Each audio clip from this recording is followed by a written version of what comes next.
Assalamualaikum warahmatullahi wabarakatuh. Video ini diambil pada tanggal 13 Desember tahun 2022. Perkenalkan, nama saya Siti Habibah Muthaharoh, mahasiswa PPG dalam jabatan kategori 2 di Universitas PGRI Adibuwana Surabaya dengan program studi Pendidikan Pancasila dan Kewarganegaraan. Saya sebagai guru pendidikan Pancasila dan Kewarganegaraan di SMA Negeri 1 Karangan Trenggalek. Adapun video ini menampilkan video pembelajaran di kelas 12 dengan materi dinamika pelanggaran hukum. Adapun model pembelajaran yang digunakan adalah model pembelajaran problem based learning. Semoga video ini bermanfaat bagi kita semua dan selamat menyaksikan. Assalamualaikum warahmatullahi wabarakatuh. Waalaikumsalam warahmatullahi wabarakatuh. Bagaimana kabar kalian? Sehat semua? Sehat. Oke, baik.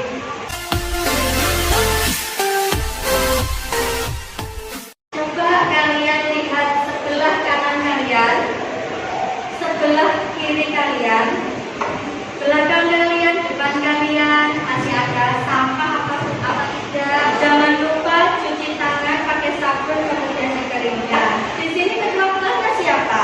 Silahkan dipimpin doa dulu ya. Siap. Doa buat.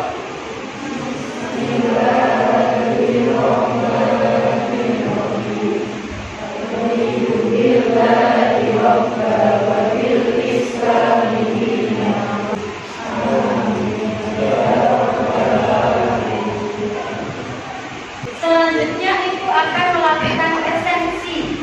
Nah, Ibu mau bertanya, di sini yang tidak masuk siapa hari ini? Tinggal ya.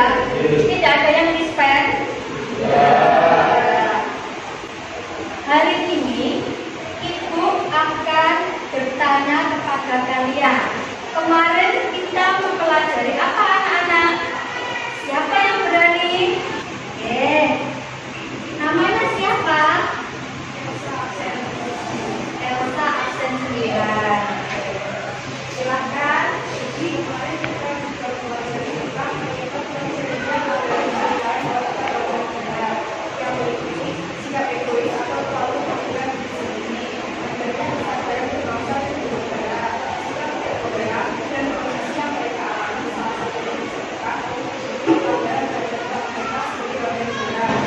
Oke, jadi tentang upaya penegakan hukum ya, lebih ke situ.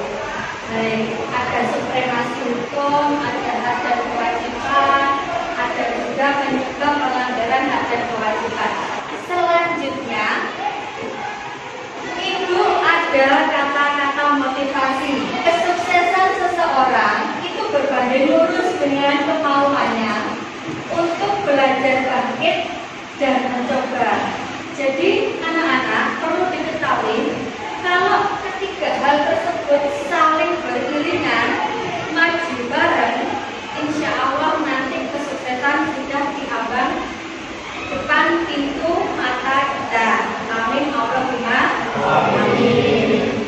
Selanjutnya, tujuan pembelajaran kita hari ini, tujuan pembelajarannya melalui model pembelajaran berbasis masalah, diharapkan peserta didik itu mampu mengevaluasi praktek perlindungan dan penegakan hukum untuk menjamin keadilan dan kedamaian dengan menyelesaikan LKPD dengan benar. Selanjutnya, apa yang kita lakukan hari ini di pembelajaran berbasis masalah itu ada 5 fase.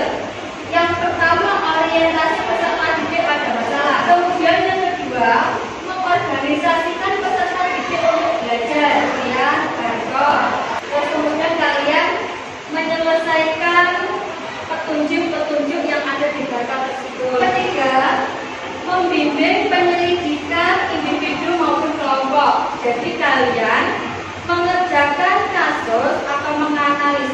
kasus sesuai dengan barcode yang kalian terima.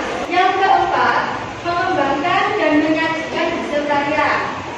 Jadi nanti kalian menyajikan hasil analisisnya. Tugas kalian nanti membuat mind mapping, tapi lewat media Canva. Yang terakhir, menganalisis dan mengevaluasi proses pemecahan masalah. Jadi kalian nanti kan mempresentasikan hasil diskusi kalian. Kemudian ada sesi tanya jawab, kemudian ada pengulangan dari saya. Selanjutnya ini ada tes diagnostik. Nah, silahkan maju ke depan dan scan barcode yang ada di depan, kemudian dikerjakan sesuai dengan petunjuknya. Silahkan maju ke depan, bawa HP-nya. Silahkan. Atau mungkin dari situ bisa. Bisa, nyampe. Kalau nyampe ya dari situ. Di situ ada 2 pertanyaan. Ya apa tidak? Ya. Jangan lupa diberi nama, kelas, nomor absen. Kerjakan waktunya 5 menit dari sekarang.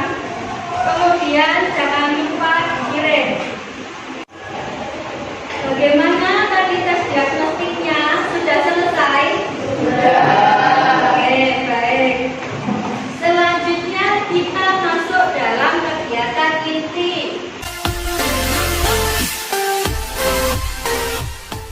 Fase yang pertama, orientasi masalah. Jadi kalian melihat tayangan video yang ibu tayangkan, kemudian nanti ibu akan menjelaskan materi yang akan kita pelajari.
Instagram menduduki peringkat nomor 1 sebagai media cyberbullying.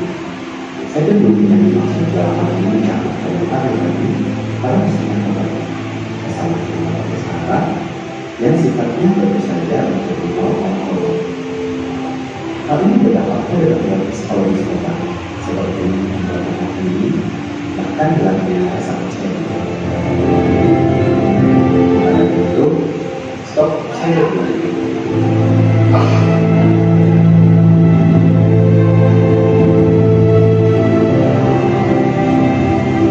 Bagaimana perasaan kalian? Jadi kita kalau bersosmed hati-hati dengan jari kita. Karena apa? Satu kata tanpa kalian sadari itu bisa merusak mental manusia atau generasi muda sampai berpuluh-puluh tahun, bahkan sampai akhir hidupnya. Nah, selanjutnya Ibu memiliki video yang kedua. Silahkan disimak terlebih dahulu.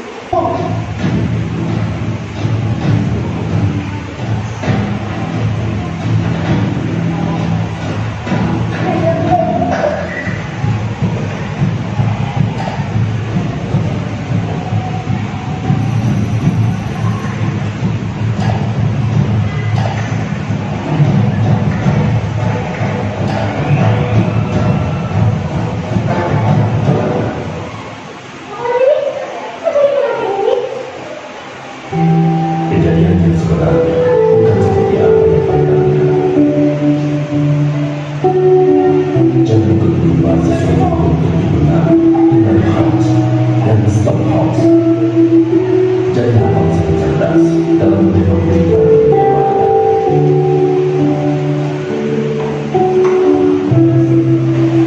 Nah, selanjutnya untuk penguatan materi, Ibu akan menjelaskan. Jadi, tadi kita sudah melihat videonya. Ada dua video pengantar. Yang pertama tadi berbijaklah dalam bersosial media. Yang kedua adalah jangan melakukan hoax, karena tanpa kalian sadari itu sudah melanggar peraturan hukum yang ada di Indonesia, khususnya peraturan ITE. Pernah dengar apa enggak ini? Nah ya, tidak asing ya bagi kalian. Nah, selanjutnya yaitu makna atau hakikat tentang penegakan hukum. Jadi, penegakan hukum itu adalah upaya pemerintah yang mana menjadikan hukum itu sebagai pedoman dan setiap perilaku masyarakat maupun lembaga penegak hukum. Selanjutnya, Ibu akan menanyakan sesuatu ke kalian. Ini gunanya untuk melihat kalian tadi menyimak materi Bu Siti Habibah apa tidak.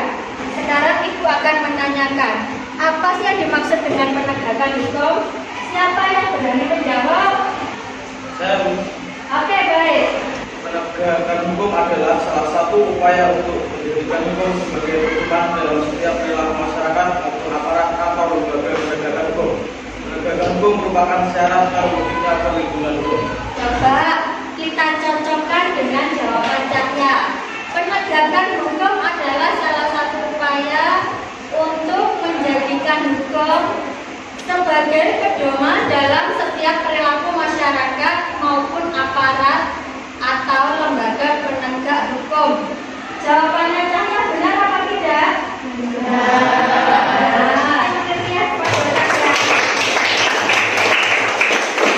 Selanjutnya kita masuk dalam fase yang kedua. Ibu mengharapkan kalian kelas ini dibagi menjadi 4 kelompok. Karena ini siswanya hanya 20, jadi satu kelompok berisikan 5 anak. Ibu mengharapkan kelompoknya itu heterogen. Silakan duduk sesuai dengan kelompok masing-masing. Kamu duduk kelompok dulu ya. Silakan.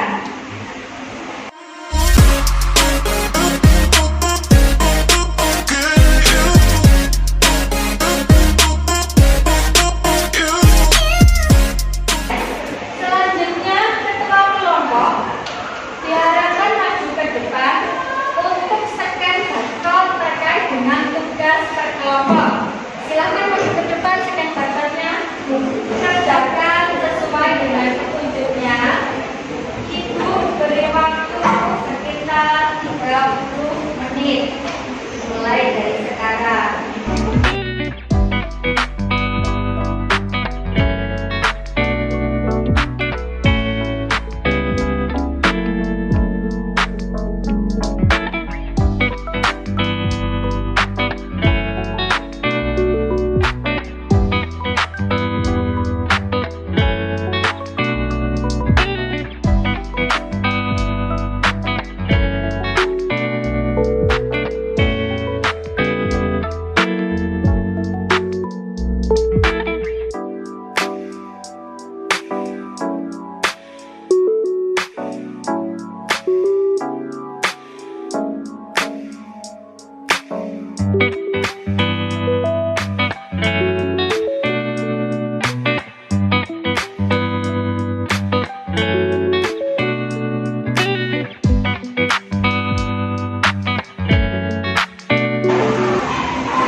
ditemukan sebanyak 681 yang mengalami korban bullying.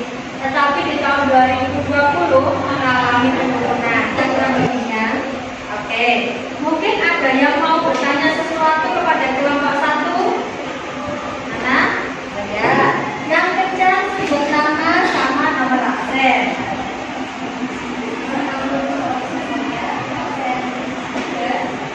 Pertanyaannya, bagaimana penyelesaian dari kasus yang kalian angkat?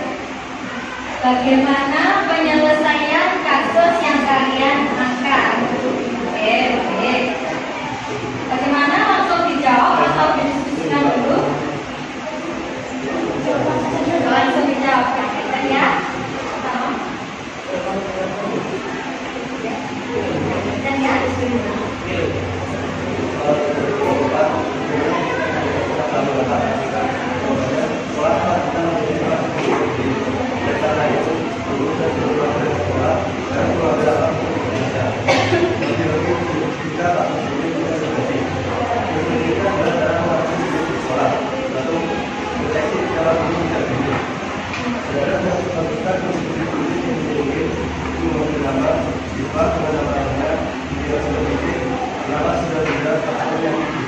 tadi yang bertanya kelompok mana?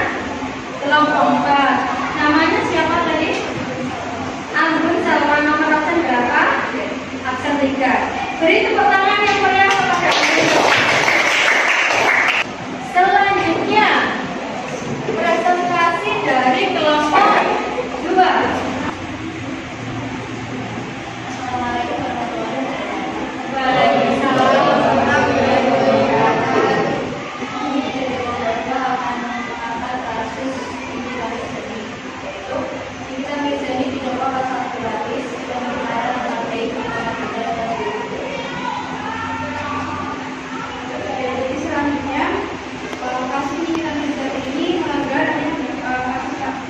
Pelanggaran asasi manusia, yaitu berdasarkan syarat Pancasila. Yang pertama, konstitusi kita tersebut melanggar Pancasila nomor 2 dan 3, yaitu kemanusiaan yang adil dan beradab dan bersahabat di Indonesia. Karena melakukan tindak pidana pencemaran nama baik memiliki banyak dampak yang bisa akan merugikan diri sendiri dan orang lain, dan kerugian materi dalam materi, diantaranya membutuhkan kebebasan berekspresi, menghambat kinerja seseorang, merusak popularitas, dan karir yang membuat korban atau pelaku menjadi tidak nyaman.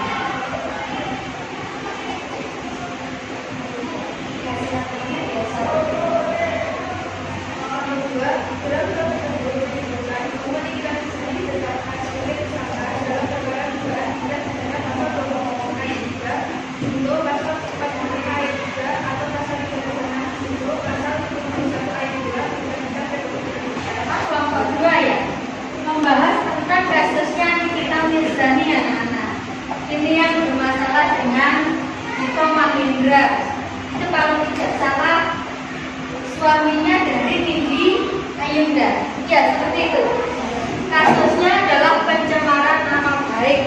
Nah, yang bertanya namanya siapa? Boleh pertanyaannya.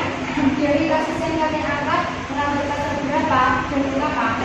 Menjawab dari pertanyaan dari kelompok 1. Perbuatan terdakwa sebagaimana diatur pasal 367, pasal 37 ayat 3, itu pasal 51 ayat 2 UU Republik Indonesia nomor 19 tahun 2016 tentang perubahan atas UU nomor 19 tahun 2008 tentang informasi dan transaksi elektronik. Dakwaan kedua, perbuatan terdakwa diatur dan diancam pasal 27 ayat 3 Juru pasal 45 ayat 3 UU Republik Indonesia nomor 19 tahun 2016 tentang perubahan atas UU nomor 11 tahun 2008 tentang informasi dan transaksi elektronik. Pencemaran nama baik karena Nikita Mirzani secara tanpa sadar mengetik sesuka hati di sosmed beliau, jadi terjerat pasal tersebut. Mungkin masih ada yang ditanyakan? Tidak ya, tangan yang meriah kepada kelompok 2. Selanjutnya kelompok 3. Assalamualaikum warahmatullahi wabarakatuh.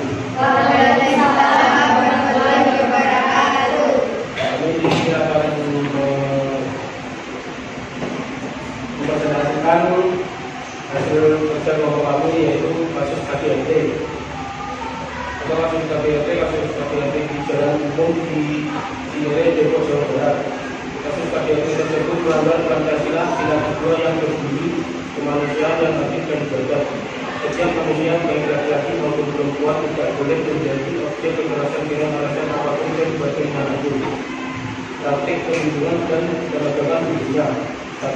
Penegakan hukum sesuai dengan Undang-Undang Nomor 23 Tahun 2004 yang telah dibuat tentang pemeriksaan kekerasan dalam rumah tangga, khususnya pada pasal 44 mengenai perbuatan pidana.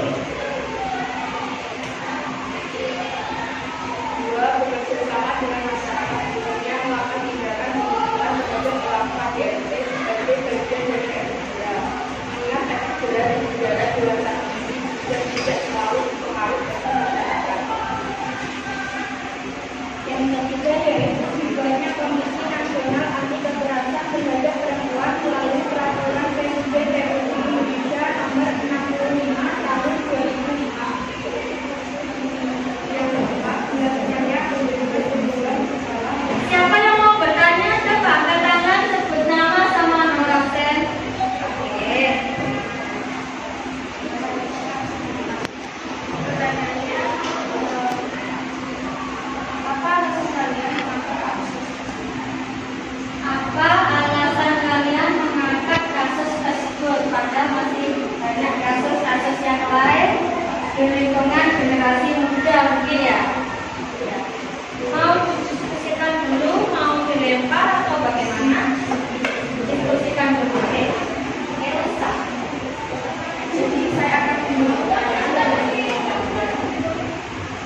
alasan kami mengangkat kasus tersebut yaitu kasus KDRT karena tindak kekerasan dalam hal ini bukan hanya secara fisik, namun lebih karena faktor lingkungan, ekonomi, dan kebangsa warga. Terdapat beberapa alasan ini yang diduga orang tuanya atau salah satu dari kedua orang tuanya melakukan bekerja karena alasan ekonomi dan sulitnya mencari pekerjaan di daerahnya. Kami mengangkat kasus ini karena ingin menjauh mengetahui dampak yang diakibatkan oleh adanya kekerasan baik fisik ataupun psikis yang menimpa anak-anak sebagai anggota keluarga. Beri tepuk tangan yang meriah kepada Enis ya. Kelompok yang terakhir, sebelum maju ke depan, kami akan memberi semangat terlebih dahulu. Cepat beri tepuk tangan yang meriah kepada kelompok 4. Assalamualaikum warahmatullahi wabarakatuh. Waalaikumsalam warahmatullahi wabarakatuh. Kami dari kelompok 4 akan mempresentasikan kasus pelanggaran hukum pidana. Sebelum kita masuk ke contoh kasus pelanggaran, kita harus mengerti dulu pengertian hukum pidana. Hukum pidana adalah hukum yang mengatur tentang pelanggaran dan kejahatan semua karangan dan saksi. Dasar hukum pidana antara KUHP, hukum luar KUHP, dan hukum adat yang berlaku.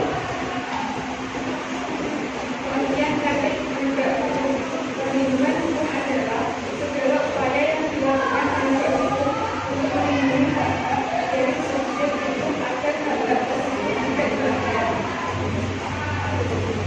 Kami mengambil contoh tiga kasus pelanggaran hukum. Pertama, kasus Al-Fahri ada kasus pembunuhan berencana yang didapat oleh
Hukum sejak dini.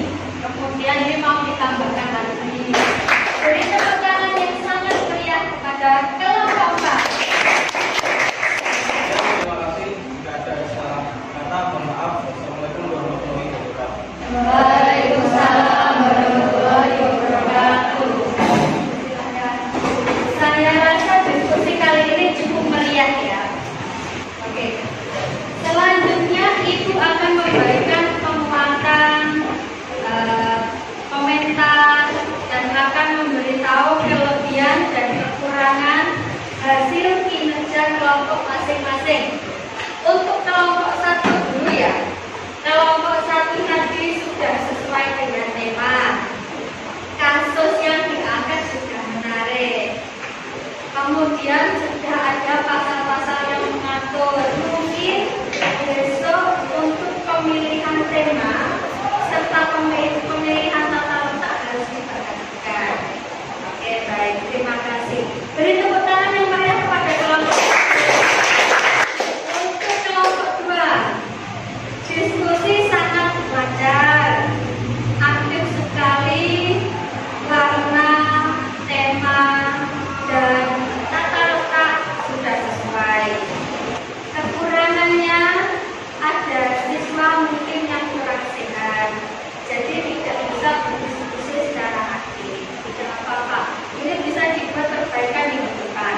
Beri tepuk tangan yang meriah kepada kelompok 2. Selanjutnya kelompok 3. Kelompok 3 tadi sempat itu ya, menjelaskan diskusi dengan baik, sudah bagus.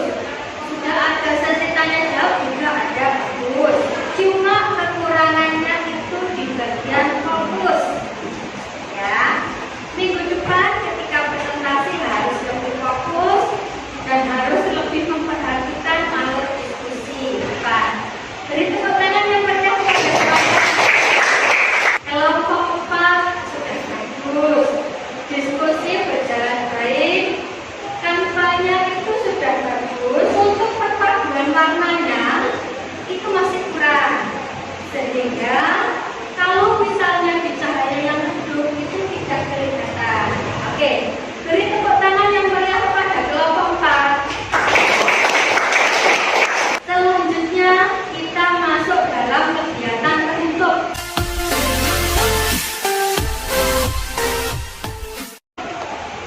Nah, anak-anak kira-kira siapa ya yang berani menyimpulkan pembelajaran kali ini?